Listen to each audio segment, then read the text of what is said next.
শবে বরাতের কোনো আমল আছে কিনা, শবে বরাতের রোজা ও নামাজের নিয়ম কি, সবচেয়ে বহুল জিজ্ঞাসিত প্রশ্ন এখনকার। শবে বরাত আসছে, যেটাকে আসলে হাদিসের ভাষ্যে বলা হয়েছে মধ্য শাবানের রাত, শবে বরাত না। এটার হাদিসের ভাষ্যের নাম কি?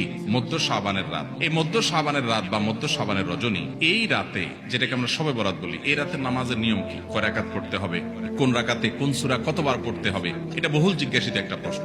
এবং এ ব্যাপারে আমরা অনেকে জানি যে শবে বরাতের রাকা নামাজে এত রাকাত পড়তে হবে, সেখানে সূরা কুল হুয়াল্লাহ, ইখলাস এতবার পড়তে হবে, ইত্যাদি ইত্যাদি।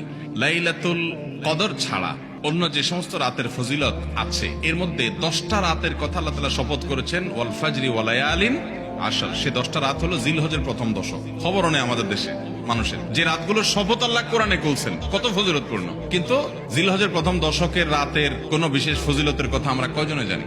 যাই হোক, মধ্য শাবান রজনীর কথা আমরা বেশি জানি শুধু না, সবচেয়ে বেশি আমরা এ রাতে ইবাদত বন্দেগীর চেষ্টা করি। তো সবচেয়ে বেশি চেষ্টা তো হওয়া উচিত হলো লাইলাতুল কদরে। এর পাশাপাশি যদি কেউ মধ্য শাবানের রাতে আল্লাহ তাআলার ক্ষমা লাভের চেষ্টা করে, সেটা দর্শনীয় না, সেটা জায়েজ। এই রাতের এতটুকু ফজিলত অবশ্যই প্রমাণিত যে আল্লাহ রাব্বুল আলামিন এই রাতে হিংসুক ছাড়া, মুশরিক ছাড়া বাকি মানুষগুলোকে সাধারণ ক্ষমা ঘোষণা করেন। অতএব এই রাতের একেবারে কোনোই ফজিলত নেই, ব্যাপারটা সেরকম না। বিভিন্ন হাদিসের আলোকে এইটুকু অন্তত সাব্যস্ত হয় যে আল্লাহ তাআলা হিংসুক এবং আপনার মুশরিক ছাড়া, মানুষের পিছে লাগে শত্রুতা, এই মানুষটা বাকি মানুষ থেকে মাফ করে। তাহলে মধ্য শাবানের রাত বা যেটাকে শবে বরাত বলছি আমরা, এই রাতের মূল আমলই হলো, এটাকে কেন্দ্র করে মূল আমলই হলো নিজেকে শিরক এবং হিংসা থেকে পরিচ্ছন্ন করা, সাধারণ ক্ষমার উপযুক্ত করা। এটা হলো মূল আমল, বাস।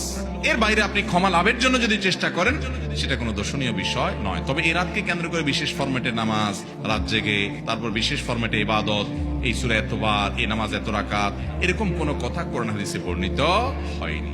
এগুলো আমরা মন গড়া বানিয়ে নিয়েছি। এবং যদি এরকম কোন ফরম্যাট আমরা ঠিক করে নিয়ে সেভাবে ইবাদত করাটাকে আমরা এই রাতের আমল, শরিয়া সিদ্ধ আমল মনে করি বা সুন্নাহ আমল মনে করি বা কোন নির্দিষ্ট আমল মনে করি, তো একটা বেদাতে পর্যবেসিত হবে। অতএব বাড়াবাড়ি এবং ছাড়াছাড়ি এই দুইটি আমাদেরকে পরিহার করতে হবে। যতটুকু আছে ততটুকু আমরা আমল করব এবং এসে আমল অনুযায়ী আমরা চলার চেষ্টা করব।